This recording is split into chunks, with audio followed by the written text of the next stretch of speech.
as far as I can tell, there are two kinds of artists in this world. There are artists who really follow in the legacy of the music that we know and love and continue to push it forward.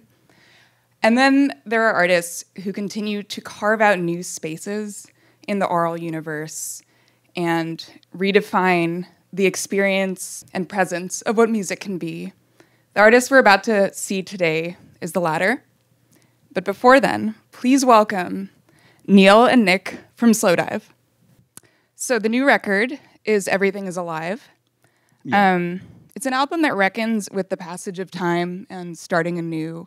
And I'm wondering, what do you think about an experience as you yourself reckon with that? I mean, I suppose you don't. It's one of those things, isn't it? We all get older, and you sort of at certain points you notice it, and other points you don't. You know. And I remember my dad, like when I was about 14, like just, and he was in his 40s, and he was like, "Do you know, I just still feel like a 20-year-old," and it didn't make any sense to me then, because you know. But I suppose as you kind of get to that point yourself, it's kind of like, you know, you never feel like you're getting old, you know. But I suppose musically we've been around, you know, a while, and I think some of the record definitely, it has some of the themes I suppose of the record are about sort of getting a bit older and looking back on different things and feeling a bit different and stuff. I'll also say that calling an album Everything is Alive in 2023 is kind of a bold move. I mean, you know, we live in this age where everything is so digital and permanent and impermanent at the same time and disconnected. I don't know. For me, it's a very resonant statement. I'm wondering, you know, what do you want people to take away from at least that phrase, and maybe what's the story of how the album's title came to be? We've never been very good at thinking up album titles because we've got a lot of self-titled stuff and things like that. But I think with this one, a lot of it was created and recorded sort of through the pandemic or immediately like after the pandemic.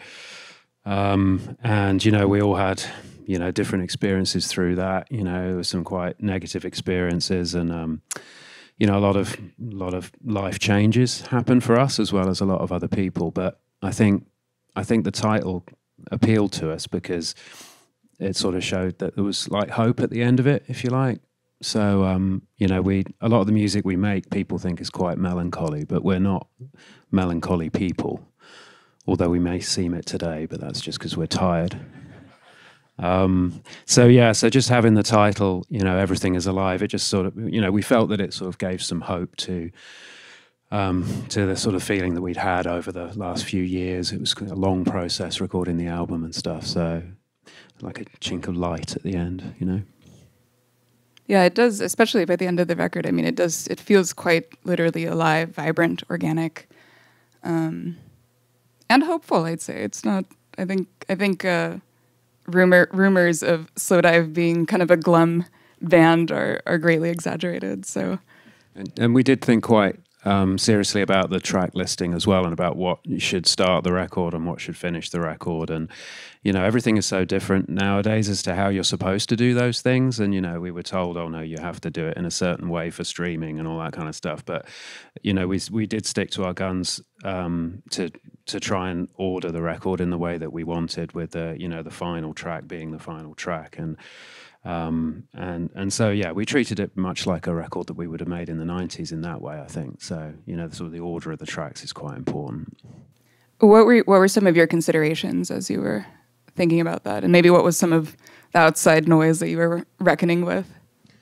Well, it was just that when back in the 90s, we were used to like having a record being side A and side B, and so you want to sort of have a certain feeling with each side maybe, and the order is very important. But now, you know, we're sort of told that nobody listens to records like that anymore. It's all about tracks, and you just have to front load everything. But you know, we wanted to kind of make it a sort of a whole piece rather than just like a bunch of fragmented tracks. The way that the band has made music and employed technology has been, I'd say, one of your signatures. You're kind of known for being pioneers of that, and it's a very future-forward way of crafting art. But in a way, I'd say the future has caught up with you. And and technology has allowed a lot of, what formerly was done with pedals and other kind of physical technologies you can now do on a screen. Maybe we should start calling it screen gaze. But I'm wondering how, in addition to it, I'm sure the process just being a lot easier, how has your creative relationship with technology changed? I think it's not a lot different. I mean, speaking for myself, I think when you're in the studio, it's still all about it's almost like you're trying to create accidents, So if you don't really understand how things work, I think that can kind of work for you with the kind of music we make. And I mean, when we started, we used to make a noise, so we thought, well, we'll make the biggest noise we can. So we bought, pedals that kind of did that, and it was a good way to hide behind our sort of lack of musicianship, really, and technical ability. Still do that today. Still do that. So there's still an element of that. I mean, but what I love about digital recording is really the fact that you can restructure things and you can edit things, and you can create this this tapestry of quite a lot easier. I mean, you used to have to cut tape up to kind of do the kind of things you can do digitally now. So it's amazing, that kind of technology. And I guess we first started doing it with Pygmalion when we first started using loops and things on sort of old Atari-based, kind of sequences and stuff. But yeah, I think it's brilliant. I mean, I love all that stuff, and I think as a band we kind of enjoy just messing around with sort of bits of kit and pedals and stuff. Yeah. So a fun fact I recently learned about Slowdive is that your fan base is actually getting younger and younger. We're just getting older. So I think there's some kind of aphorism about that, right? And that, in fact, your fan base is kind of on par with the same demographic as artists like Faye Webster and Phoebe Bridgers and Claude. None of us are on TikTok, so I don't. But we've been told that. Your music very much is. Oh, well, yeah. I'm on it as a subject. Yeah. I went viral. Yes. Well, I mean, just vaguely viral, not massively viral. But yeah, none of us are personally on TikTok. But I think the thing that we quite like about it is that it's a format that's totally organic. Like, you don't have to get involved. And I think if we did get involved and we started popping up with official Slowdive, it would, it wouldn't have the same appeal that it does. So yeah, it's. I've said this before, and like everyone's bored of me like saying it, but my daughter knows about the band through TikTok probably more than she knows about it through me, because she's not interested in what I do as her dad. But when it's on TikTok and her friends are like, "Hey, isn't that your dad's band?" then suddenly she's sort of impressed. So, and a lot of the shows we've done on this tour, we've tried to make them all ages where possible, and it is really noticeable. The all ages shows are so much more fun to play because the crowd is like so much more kind of seemingly into it, like vocally into it. And we see like, kids with their parents like waiting for autographs and stuff. And we haven't seen that before. That's definitely that's a new thing. So it's good. What do you think it is that resonates with this younger generation? I mean, if we knew that, we'd do more of it probably, but I don't know. It's just one of those weird things. I have no idea why. Why does anything happen like on the internet? It's kind of cool. It's weird. It's because the kids, and they kind of look like how we looked in the 90s as well. And it's kind of a slightly, and then you see, I don't know.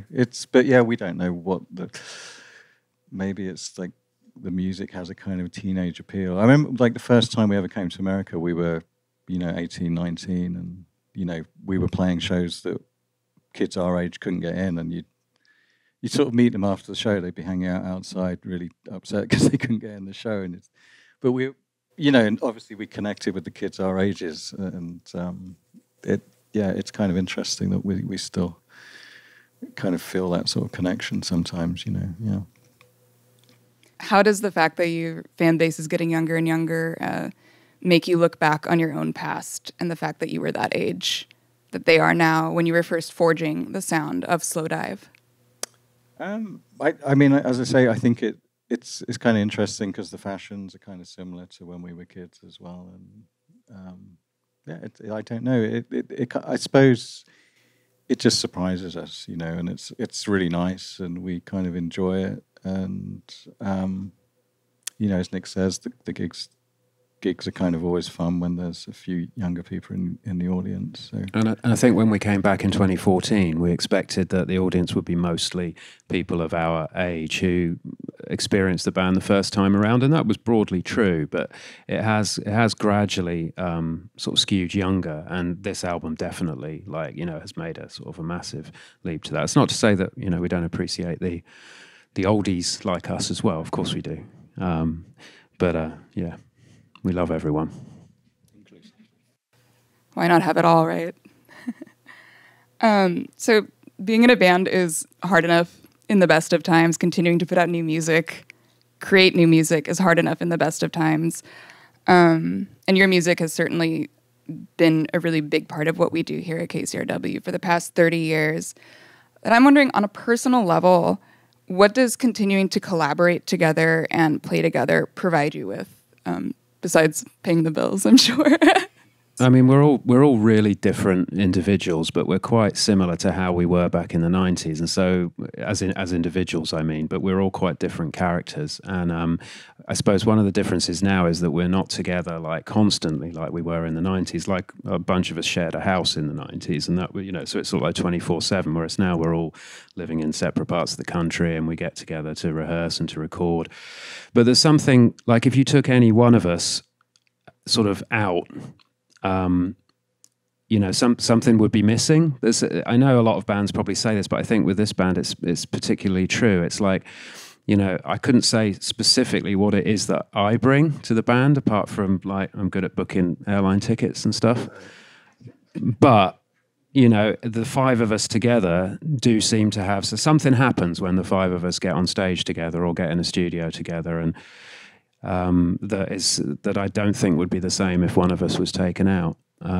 So again, it's one of those things that it's a bit like the young audience. It's like, you don't really understand it, but you just go with it. And, you know, we do it. We have a great time, and we're older now. So, you know, it gets more tiring now, and we're not quite as, like, you know, sort of running around going and seeing everything on tour, and, you know, we're sort of like, we need to rest a bit more, but you know, we enjoy each other's company, and the music's great, and so, yeah, long may it continue, really. Well, Neil, Nick, thank you so much for your time. Let's let you do your thing. Cheers. Thanks very much. Thanks.